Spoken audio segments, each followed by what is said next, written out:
નખત્રાણા તાલુકાના કોટડા જડોદર ગામે શનિવારે રાત્રે સોની વેપારી પર છરી વડે હુમલો કરીને 30,72,000ની લૂંટ ચલાવાઈ હતી। આ ચકચારી કેસમાં એસઓજીએ 2 શખ્સોને ઝડપી 8,92,000ના દાગીના રિકવર કર્યા છે। ભુજ ખાતે હેડક્વાર્ટરના ઇન્ચાર્જ ડીવાયએસપી એમજે ક્રિસ્ટિયને પત્રકાર પરિષદ સંબોધી હતી, જેમાં માહિતી આપતા ડીવાયએસપીએ જણાવ્યું હતું કે ચકચારી લૂંટના બનાવને પગલે જિલ્લા પોલીસ વડા વિકાસ સુંડાની સૂચનાથી આરોપીઓને પકડવા માટે પોલીસની ટીમો બનાવાઈ હતી।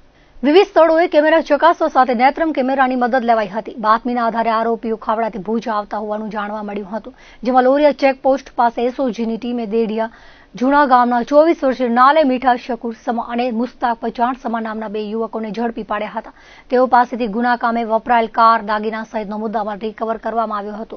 લૂંટનો મુખ્ય આરોપી મૂળ અબડાસાના બાલાપર બુડધ્રોનો અને હાલે મોટી વમોટી અને ભુજમાં રહેતો મોહમ્મદ સિદ્દીક હિંગોરજા હોવાનું જાણવા મળ્યું છે, જોકે તે પોલીસને મળ્યો નથી। મુખ્ય આરોપીને પકડી તેની પાસેથી અન્ય મુદ્દામાલ રિકવર કરવાની દિશામાં તપાસ તેજ બનાવાઈ છે।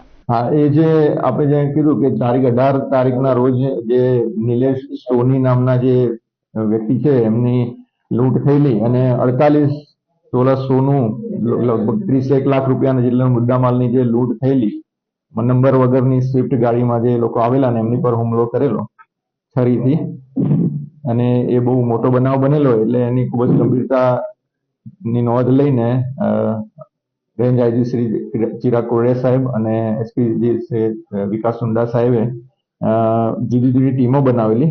એમાં એલસીબી, એસઓજી, નખત્રાણા પોલીસ અને એ બધાની ટીમો બનાવીને અને ખાસ કરીને નેત્રમની મદદથી ટેકનિકલ સર્વેલન્સ અને હ્યુમન સર્વેલન્સથી આની પાછળ તપાસના કામે ટીમો લાગેલ હતી। એ દરમિયાન આજે બાતમી મળેલી હતી ટીમોને કે આ કામમાં જે સ્વિફ્ટ ગાડી વપરાઈ છે એ સ્વિફ્ટ ગાડી લઈને આરોપીઓ ખાવડાથી ભુજ બાજુ આવવાના છે। એટલે એ લોકોએ વોચ રાખેલી અને લોરિયા ખાતે એક સ્વિફ્ટ ગાડી આવી GJ4B6320 નંબરની અને એને રોકી અને એમાંથી જે 2 ઈસમો મળી આવ્યા એમની પૂછપરછ કરી, એમની તપાસ કરી તો એમની પાસેથી એકચ્યુઅલ મુદ્દામાલ જે લૂંટમાં વપરાયેલો એ મુદ્દામાલ એમની પાસેથી મળી આવે છે।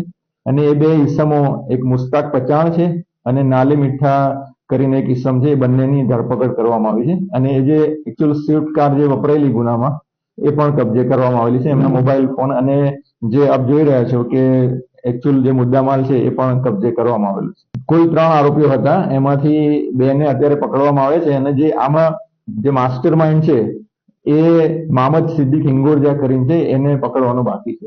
હા, એ હવે હમણાં જે લોકોને પકડ્યા છે એમની પૂછપરછ કરવામાં આવશે અને ડિટેલમાં કે એ લોકોએ કેવી રીતે આ બેને ઓળખતા હતા કે નહીં ઓળખતા, કેવી રીતે ટાર્ગેટ કર્યા, એમને ખબર કેવી રીતે પડી કે આમની પાસે આટલો મુદ્દામાલ, એ બધી જ વસ્તુની ડિટેલમાં પૂછપરછ ઇન્ટ્રોગેશન કરવામાં આવશે। હા, એ મુદ્દામાલ જે રિકવર કરવામાં આવે છે ને એ અત્યારે આપણી પાસે જે છે હવે હમણાં જ આરોપીઓને પકડ્યા છે, ફરિયાદીને બોલાવીને એમની પાસે ઓળખ કરાવીને પછી બંનેની સરખામણી કરીને કેટલો મુદ્દામાલ બાકી છે એ હવે આ પકડાયેલા આરોપીઓની ઇન્ટ્રોગેશન કરીને રિમાન્ડ માંગીને પ્લસ જે બીજો આરોપી બાકી છે એની પાસે પણ હોઈ શકે। એટલે એ બધું તપાસનો વિષય છે, એ ધીમે ધીમે આપણે તપાસમાં ખુલશે, પણ મેક્સિમમ મુદ્દામાલ આપણી પાસે હાથમાં આવી ગયેલો છે। આ આરોપીઓ જે પકડાયેલા છે ભુજના એક જે નાલે મીઠા છે, નાલે મીઠા શકુર સમા, એ ભુજ દેડિયાનો છે અને ખાવડા અને મુસ્તાક જે પચાણ છે એ પણ દેડિયાનો।